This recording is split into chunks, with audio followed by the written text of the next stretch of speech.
अस्सलाम वालेकुम व्यूअर्स।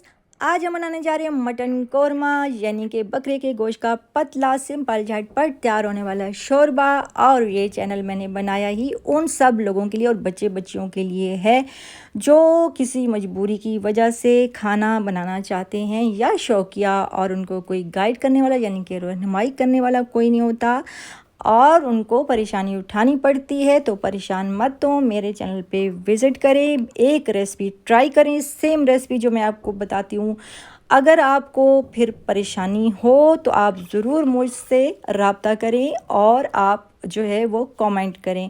उसके अलावा ये जो मेरा चैनल है, आप कारोबार करना चाहते हैं तो उसके लिए बहुत मुफीद है और आपके कारोबार को चार चांद लग जाएंगे इंशाल्लाह। तो अब चलते हैं रेसिपी की तरफ और बनाना स्टार्ट करते हैं। एक खुले साइज़ का मैंने कुकर लिया है और नॉर्मल साइज़ का 1 कप कुकिंग ऑयल डाल दिया है। चूल्हा आपने ऑन कर देना है और ये डाल दिया है हड्डी वाला और मिक्स गोश्त जो है मटन बकरे का गोश्त, यानी कि 1 किलो के करीब। और ये मिसाले हैं, नमक है 1 टेबलस्पून, लाल मिर्च 1 टेबलस्पून, खुश्क धनिया 1 टेबलस्पून। ये टोटल मिसाले हैं जो आपके घर में ही मौजूद होते हैं। और जो है आंच आपने अब फुल कर देनी है, क्योंकि गोश्त में भी पानी मौजूद है, तो इसलिए आप इसको भुनेंगे ताकि पानी बिल्कुल खुश्क हो जाए और गोश्त आसानी से भुन जाए और मसाला भी अंदर चला जाए। तो इसको हमने खड़े होके 6 से 7 मिनट तक भूनना है फुल आंच पर।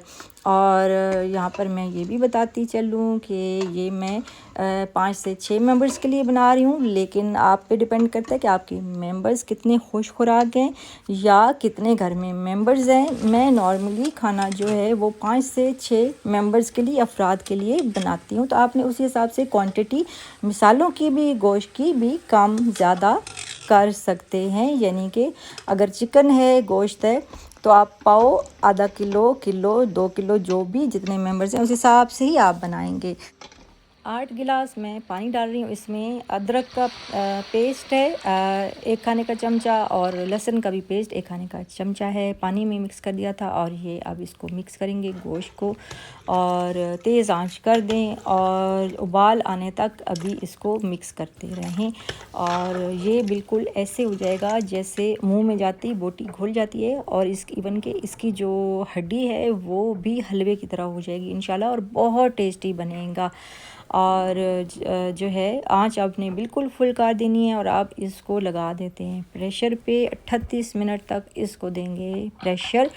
और अब प्रेशर हमारा आ चुका है, 38 मिनट पूरे हो चुके हैं। ढक्कन उतार दें अब। जब स्टीम निकल जाए तो ढक्कन उतार के ये अब हमारा ये सालन जो है रेडी हो चुका है। और ये 4 गिलास अब इसमें मौजूद है। सालन तैयार हुआ है, शोरबा जो हमें चाहिए। और चूल्हा ऑफ़ कर दें ताकि इसका जो तेल है, घी है, वो ऊपर आ जाए और उससे और ज़्यादा यानी कि तरी होती है, बहुत अच्छा भी लगता है और बहुत टेस्टी होता है। और इसकी गार्निशिंग कर लें आप। मैं हरी मिर्च वगैरह डाल रही हूँ, अगर मेथी है और हरा धनिया मौजूद है तो वो भी आप डाल सकते हैं। और अब जो है वो हम इसको सर्व करते हैं। एक बर्तन में मैं आपको निकाल के दिखाती हूँ। देखिए कितनी मज़ेदार, ज़बरदस्त और सिंपल झटपट तैयार वाली रेसिपी मैंने आपके साथ शेयर कर दी है। और यहाँ पर एक छोटी सी टिप देती जाऊँ कि ये जो सालन है अगर आपका बच जाता है यानी शोरबा, तो आप इसका सादा पुलाव बना सकते हैं, वो भी बहुत ही टेस्टी और मज़ेदार बनेगा इंशाल्लाह। तो ये छोटी छोटी टिप्स होती हैं, इनको लाजमी फ़ॉलो किया करें। ये सालन को आप चूरी बना कर खा सकते हैं, वैसे रोटी के साथ खा सकते हैं, सादा चावलों पे डाल के भी इंजॉय कर सकते हैं। और मज़ेदार पतला शोरबा तो वैसे ही बहुत अच्छा होता है। और जैसे कि मैंने बताया कि ये टमाटर और प्याज के बग़ैर सिंपल से इसमें जो नॉर्मल घर में मौजूद होते हैं मिसाले जो भी है वही इसमें डाला है। और मेरी कोशिश भी यही होती है कि मैं आप लोगों के साथ वो चीज़ें, वो टिप्स या वो रेसिपी शेयर करूं जो आपके घर में आसानी से अवेलेबल हों और आपका ख़र्चा भी कम हो, इकनॉमिकल भी पड़े और आपको कोई मुश्किल भी पेश ना आए और आसानी से आप बना भी सकें। तो ये थी मेरी आज की रेसिपी। उम्मीद करती हूँ कि मेरी ये आज की रेसिपी भी आपको पसंद आई होगी। घर पर ज़रूर ट्राई करके मुझे बताइएगा। और अब मुझे दीजिए इजाज़त। अल्लाह हाफ़िज़।